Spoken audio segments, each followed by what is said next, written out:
I put the plates on the table and said, "Eat up." I tried to sound happy, but I knew what would happen.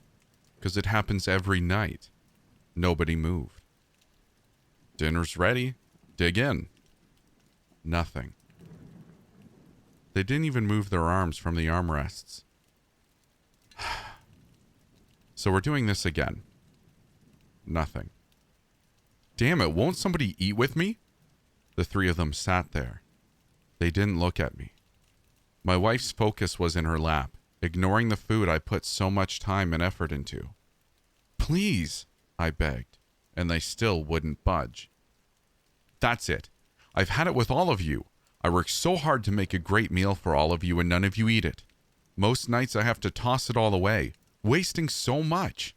I'm not only wasting the food, but I am wasting my time and energy. I work hard for all of you. I try to make something that I know all of you will enjoy. I take all your needs into account and you don't even look at it." Still, no reaction. I held the big bowl of mashed potatoes right in front of my son's face. "I made the mashed potatoes the way you like. Bacon and extra cheese. See?" But he doesn't move. He kept his head back and stared at the ceiling. "Son, please. One bite." He never looked at them. That's when Vivian, my daughter, tried to say something, but I couldn't quite hear her, so I reached over and took the gag out of her mouth so I could understand her. "What's that, Angel?" "Daddy, please stop. Please, let me go." She was screaming. "Shh, Angel. There's no need to scream. Now what is it you want?" "Let me go. Please, just let me go." She had tears coming out of her eyes. Since her arms were tied to the chair, I wiped the tears away for her. She flinched away from me as she did. I've never been so hurt. "Honey, you don't have to be scared of me." She tried to pull away from me, so I held her tighter. I need her to know how much I love her. "Vivian, my beautiful angel, I'm sorry to scare you, but I'm here to help you, not harm you. Why do you think I take so long making dinner? It's because I care. I want it to be perfect." Vivian stared at me, then at the food, then back at me. "It's all rotten." "Huh?" I looked at the food. Green bean casserole, garlic bread, loaded mashed potatoes, and the centerpiece, honey smoked ham. It all looked so fresh and smelled delicious. Maybe Vivian was in the mood for something else. "What is it you want, my angel? What can I make for you that you'll eat? She didn't say anything. She took deep breaths, panicked breaths. I let her go. "Fine. Okay, fine. If you're going to be like your mother and brother and not eat, then fine. But I want to thank you for at least talking to me, Angel." I put my hand on hers. She tried to pull away, but the ropes only tightened on her wrists. I tried not to be offended, and I went back to making my point. "Thank you, Vivian, for talking to me. I mean, I preferred it if you ate the food I was making, but I'll take the conversation. Does anybody else want to join our talk? Anyone?" I looked back and forth from my wife to my son. My wife looked down. At least I think so. I can never tell where she's looking now that her eye sockets are empty holes. Her skull gathered dust. She doesn't care about her appearance anymore. I look towards my son. His head is flailed back from his broken neck. The color in his skin starting to fade. Flies constantly buzz around him, but they never land. They just buzz. Both of their clothes have holes from where the moths ate. My wife's more so. I laugh a little through my nose. At least someone's eating, right? Well, the rats too. I felt them crawl over my feet as I stood at the table. I used to try and keep them out, but now I'm just happy someone's enjoying my food. When I looked at the food, my stomach growled. I pull my chair up to the table, grab my fork, and get ready to dig into the ham. I couldn't remember adding rice to the ham, but I must have, because it was there. In the light, it almost looked like it was moving. I need to fix that light. It flickers a lot. I used the edge of my fork to cut into the ham. I was ready to put some push into it, but the ham was soft. Almost too soft. They say meat should fall off the bone, not disintegrate. Maybe I didn't cook it right. Didn't matter. I took a bite out of the ham. Oh, the ham. It was absolutely to die for. There was a gagging noise to my right, and I looked up just in time to see Vivian throw up. Vivian, are you okay? Everything all right? When she didn't respond, I assumed she was fine, so I took another bite out of the ham. She gagged again. Vivian, what's wrong with you? You feeling okay? Maybe you should make her eat. I looked across the table at my wife. It was the first thing she said all night, but it made sense. Vivian needed some food in her system to fix her up. But what could be any better than the ham? Vivian, my beautiful angel, do you want some? I held the fork out in front of her face. I could see the dancing rice on the edge of it. Daddy, no! Please, no, stop! She tried to speak through her gags. She was saying no, but I knew what was best for her. My, this is worse than I thought, dear. Yes, Father, much worse. Why don't you try feeding her, my love? Yes, Father, feed her. Feed my sister. Oh, son, you're right. I'm sorry, my angel. I forgot your hands were tied down. Let me feed you. Please, no. Daddy? No, no, no, no. Vivian, my angel, started to squirm in her chair. She started to turn slightly pale. I tried to stop her fighting. I just want to feed my angel. I want to feed my family. Angel, angel, it's okay. I tried to sound soothing, but it's hard to overcome her screams. I tried to sound soothing, but it's hard over her screams. You'll feel better with a little food in you. There was a choir of agreement from the rest of the table. Yes, feed her, my love. Let her taste how wonderful your dinner truly is. Yes, Father, feed her. It smells so good it probably tastes better. Even the rats joined in. Their squeals rang out in a chorus of feed her, over and over again, as my wife and son kept on with their chants. Vivian was shaking her head violently. I was scared I would stab her if I tried to feed her. Hold her down. I listened to my wife and wrapped one arm around her head. I pried her mouth open with my hand. It was difficult, but I managed to get the food in her mouth. She tried to spit it out, but I held her mouth shut until she ate it. Well, how was it? Daddy, please don't make me eat that. She gagged as she spoke. I could see the rice squirming in her mouth. Oh, nonsense, darling. She thinks it's amazing. Give her more. Yes, Father. Give her more. She loves it. More, more, more, the rat squealed. More, more, more. They're right. You do love it. No, it's gone bad. Please. I fed her the rest of the dinner. It was difficult. She kept fighting me, but she ate it. I made her eat it. Someone finally ate the food I made. I was so over the moon. Until tonight. I made dinner again, picking the best stuff out of the cans. But when I put it on the table and once again no one acknowledged my work. My son stared at the ceiling and wife at her lap. Even Vivian didn't look at it. She just sat there, vomit and blood stained on her shirt from yesterday. Her jawbone resting on the floor next to her. No one ate anything that night, including me. It really was starting to smell, actually. I don't think I'm as good a cook as I used to be.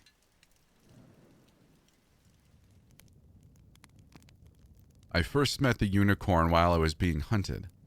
I plunged my bike down into a rocky drainage ditch, slammed on the brakes, and threw myself behind a large bush. I heard the remorseless grumble of the black pickup truck slowly inch by. They were looking for me. Boy Gossett and his brother Clint. Ever since they told me they were going to kick my ass after class, I knew they'd be coming for me. As soon as the end of day bell rang, I made a beeline for my bike and took off like a rocket. Face down in a drainage ditch, I could hear the tire crunch of gravel above me. I imagined them scanning the bushes like predatory birds looking for a mouse. They hadn't seen where I went. Otherwise, they'd be down here in the ditch, hooting and hollering about the pounding I was about to receive. Their engine flared and sputtered a complaint. I heard the truck drive away until it was a barely audible hum in the distance. I tried to breathe a sigh of relief, but I was too busy hyperventilating. I remained unmoving in the dirt. With the truck gone, an uncanny peace prevailed. There was no wind, no traffic, no noise beyond my own labored breathing. But I heard something. Somewhere in this undisturbed silence, I thought I could hear crying. Beside me, a moss-covered culvert peered out of the ground. I stuck my head inside, and the crying was louder. There was enough room for me to enter, so I ducked my head, brushed aside a curtain of hanging foliage, and entered. The tunnel led into darkness. I turned on my cell phone flashlight and carefully inched my way through the muck. The deeper I went, the more the crying took on a surreal musical quality. It wasn't like anything I'd ever heard before. It expressed an intense sadness blended with a mystique of innocence. The tunnel opened up into an underground grotto that was illuminated by a thin crack in the ceiling. It was cool and damp inside, and I could hear the steady drip of water. Inside, propped up against a brick wall, I found a young girl of around 8 years old. "Hello? Is someone in here?" I asked, my voice wavering. Even in the dim light, I could observe the girl's unusual constitution. She had a youthful, innocent face, unkempt silvery blonde hair and bluish-white eyes. She wore an oversized t-shirt that covered much of her body, and at first I thought she was just a torso and a head. But then I looked closer and saw her arms and legs were deformed, misshapen flaps of skin. Her child-sized body was rimmed with undersized caricatures of real limbs. She could never walk with those feet or pick up with those hands. I wasn't even sure how she held herself up. Most striking of all was the growth of a single, rigid, 6-inch-long cutaneous horn. It was reflective silver and looked sharp as a dagger. It didn't appear to weigh her head down at all. It was grotesque, disturbing, yet beautiful. And then she spoke to me. "Hello, Matthew. I've been waiting a long time to see you." She had the voice of an exhausted child, and her words hinted at a German accent. "How do you know my name?" I stammered. "Are you okay? Are you hurt? What are you doing down here?" "I am so tired," she said, straining on every word. "Please, I need your help." "Sure, anything. Just tell me what I can do. I can call an ambulance, or the police." No, you cannot tell anyone that I am here," she pleaded, abruptly agitated. "Please, I must be a secret. If you tell anyone about me, my world collapses. You must promise not to tell anyone." She started rocking, and I thought she would topple over. "Yes, of course I promise," I said. "Whatever you need, I'll get it for you." "Thank you. I always knew you would be my guardian. I haven't eaten in so long. I am so hungry. Please bring me uncooked chicken wings. If you do this, I'll make everything better." "Chicken wings? I can do that. I'll go get them right now. I'll be super quick as long as I don't see..." I trailed off, remembering the brothers and their abominable black pickup. The gossets will not trouble you today, she said. I can feel their rage. After what you did to them, their anger burns bright like a beacon. Wait, how do you know about the gossets? And why are you down here? Who are you? Are you German? I had a million questions, and I blurted them out in a machine-gunned jumble. Most of all, I wanted to ask about the horn and deformities, but I was afraid to ask. Please bring me the chicken wings, and I will answer your questions. At least tell me your name. You know mine. It's only fair. I crossed my arms like I meant it. My name is Leben, she said. Leben Sunwärts Leben. But please, never ever call me my full name. That is a very pretty name. Okay, Leben, I will be back. Don't go anywhere. I left the underground chamber, brushed off my bike, and pedaled for town. Even though she assured me the gossets wouldn't bother me, I still kept a weary eye open for them. The gossets may be the worst two people on the planet. They've tormented me daily for years, from elementary school teasing to high school beatings. I can't count the varieties of torture they've put me through. I've always been an easy victim, passive, never willing to stand my ground. I apologized when they hurt their fists punching me, and my weakness only emboldened them. But then I went and took matters into my own hands. I wanted to do something meaningful that would leave deep scars that refused to heal. I wanted full-scale revenge, destruction of everything they held dear. I wanted to revisit every humiliating indignity they put me through. However, instead of total war, I settled for small-scale vandalism. I used my house key to scratch F the Gossets onto the driver's side door of their black pickup. I knew this would hurt. Their truck was their pride and joy. I may as well have scratched it on their mother's forehead. I knew why they were coming after me, and I didn't want to contemplate what they'd do if they found me. I took back roads and kept my eyes peeled the whole trip to the grocery store. I locked up my bike outside of the grocery store, bought a family pack size of raw chicken wings, and packed them into the bike's saddlebag. I made a quick detour back home to pick up a soft blanket. I biked back to the girl with the supplies in tow. I found the culvert, sloshed through the muddy tunnel, and re-entered the grotto. Leben was there, still perched against the damp brick wall. I got your chicken wings, I said, and saw her face light up. How do you want me to cook them? I've never made them before, but I'm sure I can figure it out. I guess I should have cooked them when I grabbed the blanket. Oh yeah, I brought you a blanket. I felt like I was talking a mile a minute. Thank you, but no. They must be raw. Also, she hesitated, looking embarrassed. I cannot feed myself without your help. You want me to feed you raw chicken wings? Yes, please. But won't you get sick? I hear salmonella is real nasty. You'll be throwing up for days. No, I will be fine. My mother used to feed them to me a long time ago. Okay, I said, if you say so. I put the first slimy wing up to her mouth and was shocked by how quickly she devoured the morsel. It's like the meat was vacuumed up. She rapidly ingested the whole wing, bone and all. I did my best to hold back gagging. Soon, the only thing left in the styrofoam container was the wet residue of chicken blood. I waited for her to finish her last gulp before I spoke. Leben, will you answer some questions now? She grimaced. I'm sorry, Matthew, but I'm so tired, so weary. Her eyes fluttered, and her already weak voice began to taper off. I haven't eaten in a long time. I need time to regain my strength. Please, come back tomorrow and I will tell you everything.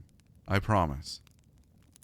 Okay, I said, more than a little disappointed. I have school, so I'll be back in the afternoon. Her fatigue was replaced with abrupt seriousness. Listen to me. You did not find me by accident. I have a warning, and you must listen very carefully. Tomorrow the Gossets will find you, and they will hurt you. They will hurt you badly. You cannot, must not hide from them. You will think hiding will postpone the pain, but you need to face it head on. When you hurt the most, do not seek the aid of others. Come back to me. Only I can help you. Okay, that doesn't sound good. I'll be back tomorrow, but you gotta start answering questions. I don't feel right leaving a kid down here alone in the sewer. I carefully wrapped the blanket around her. She's so small that the blanket enveloped her. Before leaving, I turned around and saw she was already drifting off to sleep. I asked, "Can you tell me just one thing? What are you?" "I'm a unicorn," she said. I didn't sleep at all that night. My mind was awash with dread and adrenaline-fed anxiety. If Levin was right, then the Gossets were going to hurt me. Worse than ever. I've been bruised and beat up before, but this sounded like a whole new level of awful. But what if she was wrong? Could I trust her? She knew things that she shouldn't have known. She was stuck in the grotto, yet she knew my name. She knew about the Gossets. And she knew I did something that would direct their rage against me. I sensed that there was something innately magical about her, but it was an elusive feeling I couldn't pinpoint. She kept turning over in my mind. I didn't know whether she was a deformed, innocent child, or a monster dwelling in the sewers. She said she was a unicorn, but unicorns aren't real, and they have 4 legs. Not malformed flippers. I should have called the police, sent someone to help her, but she was so insistent that I didn't, and I promised. The next morning I commenced my death march to school. The bell rang as I arrived. Dominating the parking lot was the Gossets' big black pickup truck. It looked like someone had taken a sander to the driver's side door. It was all scratched up, but my message was no longer legible. I swallowed hard and went to class. It was lunchtime, and I was in the hallway next to my locker when I first saw them. There was a palpable tension in the air, and no one met my eyes. They all knew an unspeakable cruelty was about to play out. When the Gossets appeared, everyone hastily cleared out. They had the physiques of football players gone to seed. Both wore coarse denim jackets, and their guts hung over ostentatious belt buckles. The only way to tell them apart was that Boy Gossett wore a large cowboy hat, while Clint wore a Confederate flag bandana. They both smiled the same toothy grin, and they had murder in their eyes.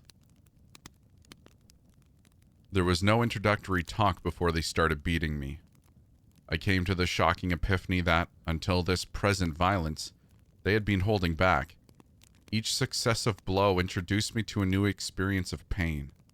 I felt parts of me pop and crack that I didn't know existed. Blood dripped down my face, into my eyes and mouth. I could feel one of them holding my arms back while the other pulverized my stomach in a manic onslaught of punches and cheap shots. I lost track of time as my consciousness flickered. I gained a moment of clarity when the merciless barrage finally stopped. I was face down on the ground and spat a wad of blood into the dirt. "This ain't over, you little punk," said Clint. His brother leaned over me and spat a wad of chewing tobacco onto my bloodied face. They both threw their heads back, laughing, and left. I convulsed, and I vomited on the ground.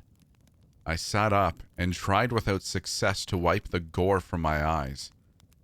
I was alone. There were no spectators for this atrocity. I tried to stand up, but my knees buckled and I collapsed back to the ground. I needed medical attention soon.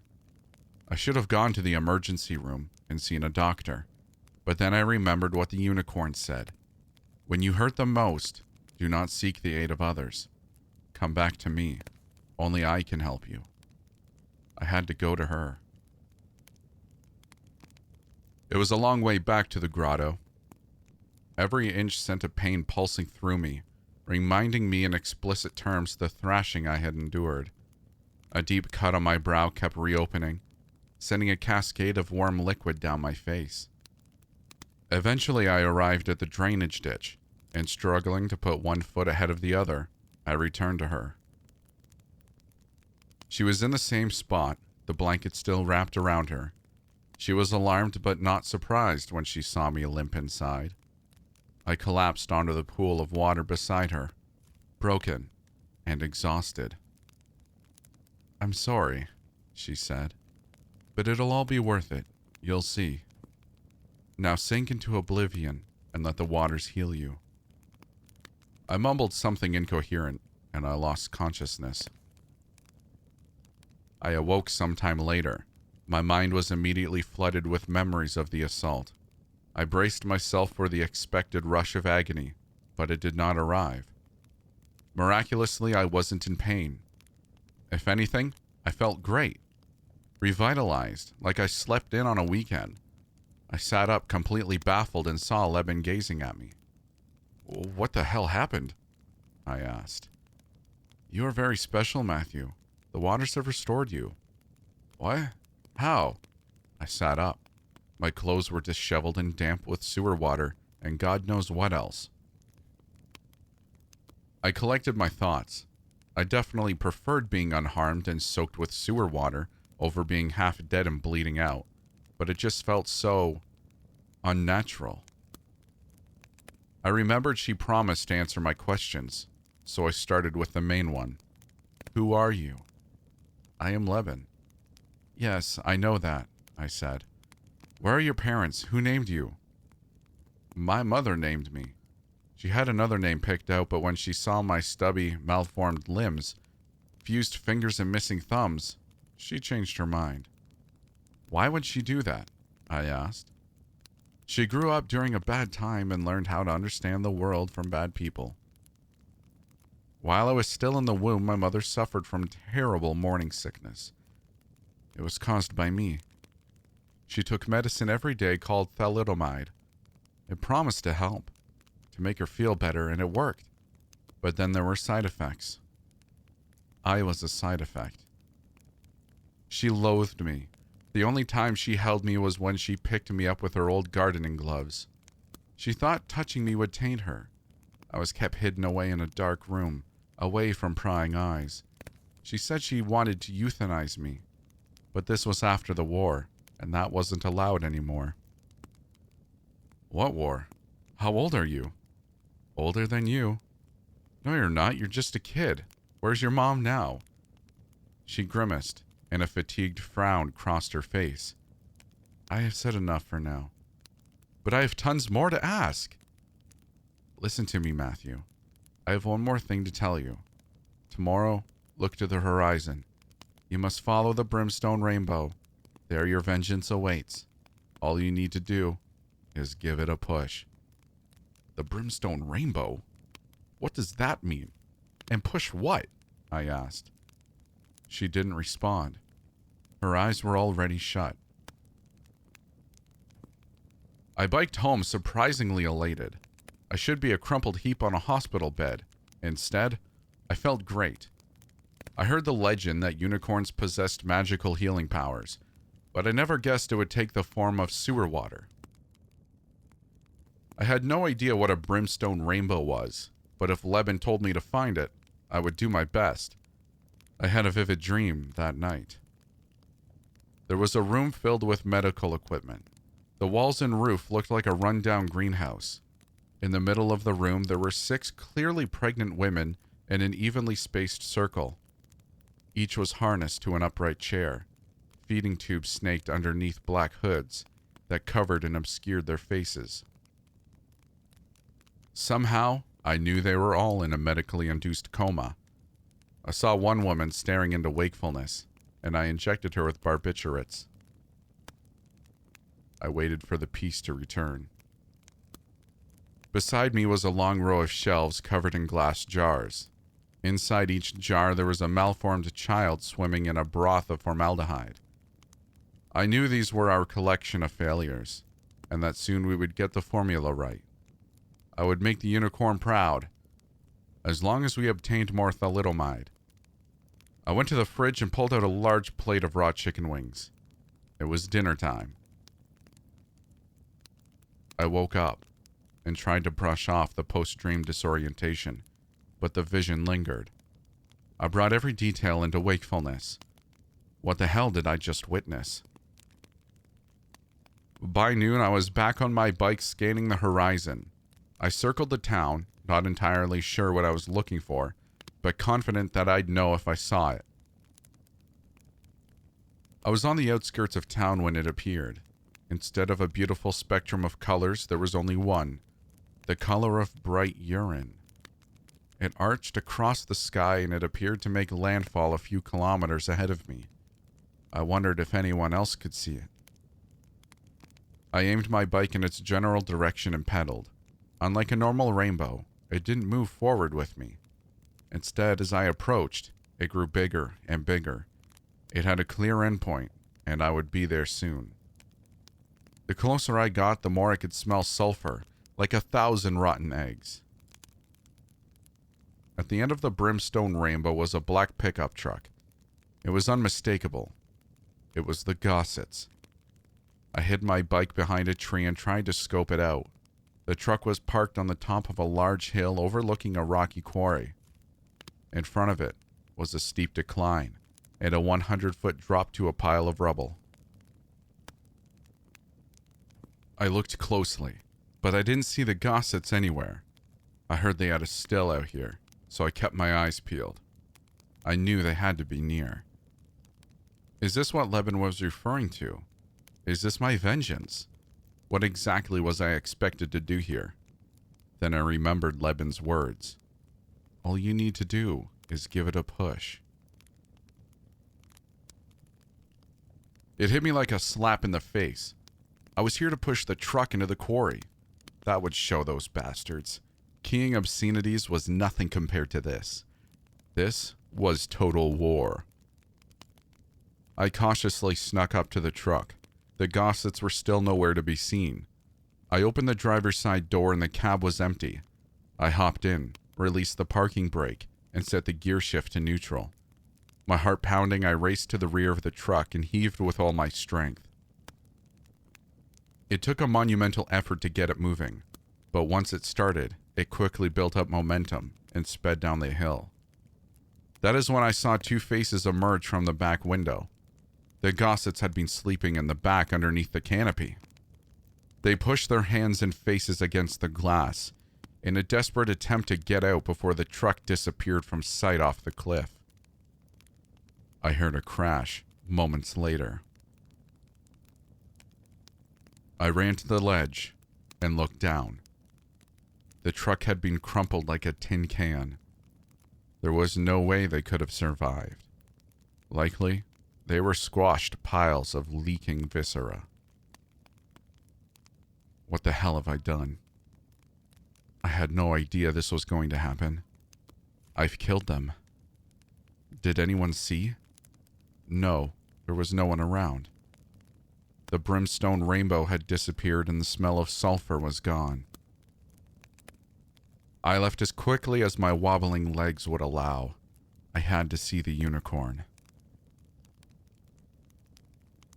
I pushed my leg muscles past their limits and pedaled like a man possessed. The rain was really coming down now. It pelted my face and left short-lived pockmarks on the road ahead. I approached the culvert and saw the drainage ditch was starting to fill with water. I ducked down into the tunnel and entered the grotto. Leben was in the same fixed position, but she looked different. Her look of exhaustion had been replaced with a beaming smile. Leben, I think something terrible has happened, I said. No, Matthew. You did what was necessary. They both deserve to die for what they did to you, she said. Chills traced their way down my spine. I couldn't believe I was hearing those words from the mouth of a smiling child.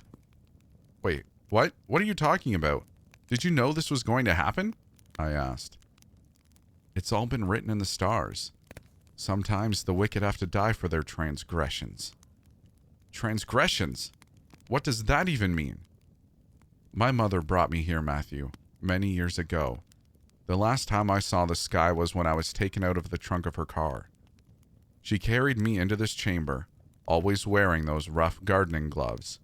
She sat me upright in this exact spot and left me here to die. I'm so sorry, I said. Don't be.